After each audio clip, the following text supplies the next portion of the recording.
Il est 2h47 du matin, heure locale iranienne. Dans le silence de la nuit, 3 installations ultra secrètes s'apprêtent à vivre l'une des attaques les plus audacieuses de l'histoire moderne. À des milliers de kilomètres de là, dans le bureau ovale, Donald Trump vient de donner l'ordre qui va changer la donne au Moyen-Orient. Cette nuit-là, l'impensable se produit. L'Amérique frappe directement l'Iran. Restez jusqu'à la fin.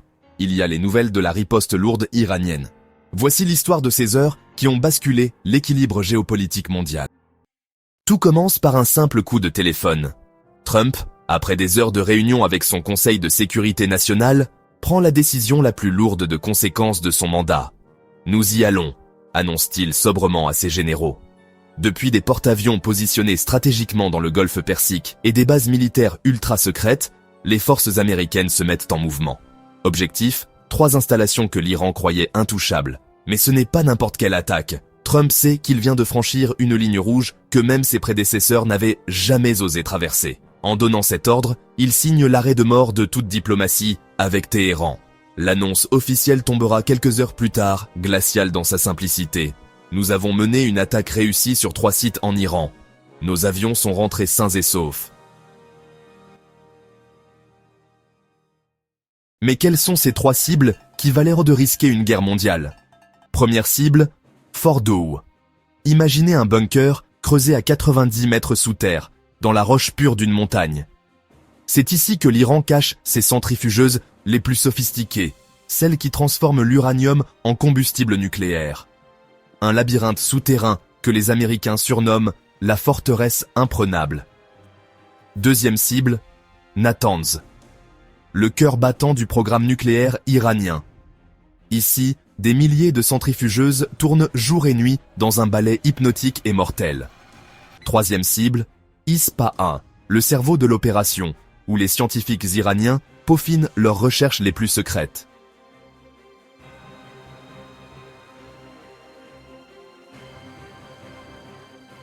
Mais il y a une 4e installation, Bushehr, que les Américains n'ont pas osé toucher.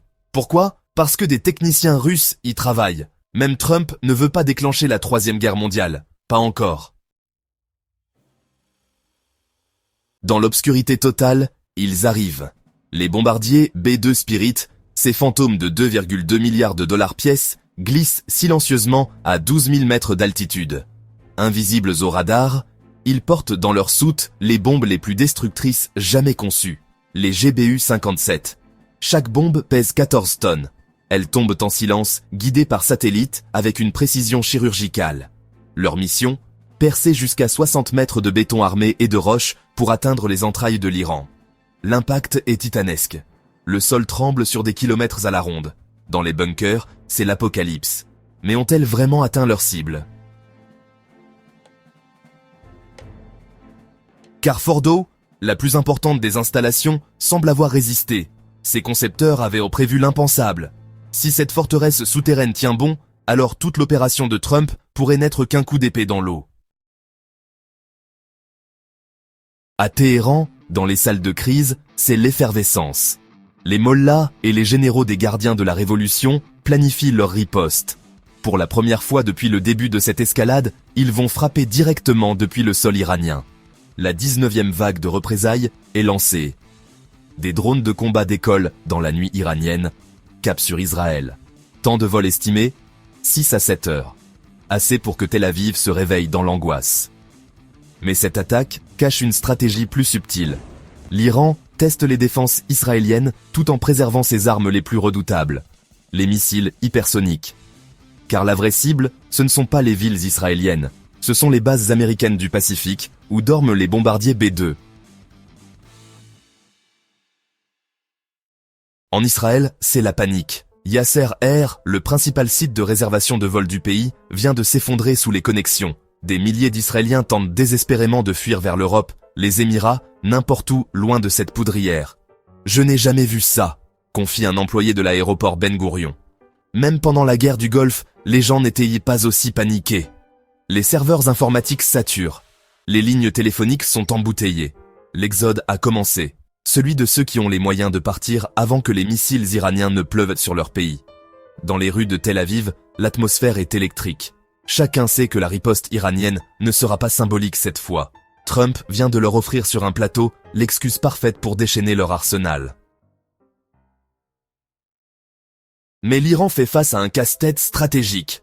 Comment riposter contre l'Amérique sans détruire ses propres alliances? Attaquer la base américaine d'Al-Udeid au Qatar? Impossible, les relations avec Doha sont trop précieuses. Frapper la base de Dafra aux Émirats? Les Mollahs viennent de normaliser leurs relations avec Abu Dhabi. Viser l'Arabie Saoudite? Les deux ennemis jurés se rapprochent enfin. Alors l'Iran joue sa carte maîtresse, ses proxys. Au Yémen, les Houthis fourbisent à leurs armes. Au Liban, le Hezbollah sort ses missiles de leur cachette. En Irak, les milices chiites se préparent au combat. L'Amérique, qui n'a jamais réussi à infiltrer un seul agent au Yémen, va découvrir ce que signifie combattre dans l'ombre contre un ennemi qu'elle ne voit pas. Cette nuit-là, le monde a basculé. Trump pensait porter un coup fatal au programme nucléaire iranien. Mais en frappant l'Iran, il a peut-être précipité exactement ce qu'il voulait éviter, la course de Téhéran vers la bombe atomique.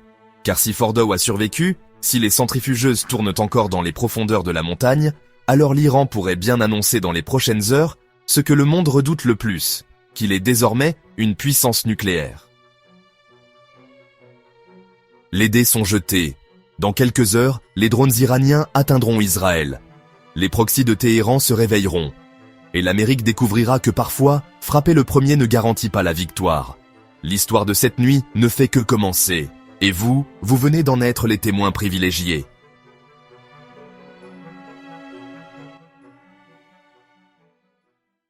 Dernière nouvelle, selon Scott Ritter, ancien inspecteur des armes de destruction massive aux Nations Unies et ancien officier du renseignement américain, l'installation de Fordow n'a pas subi de dégâts importants et les centrifugeuses des modèles IR-6 et IR-8 n'ont subi aucun dommage. L'agence de presse iranienne mentionne que les habitants proches de l'installation de Fordow n'ont ressenti aucune forte explosion et la situation dans la région est normale.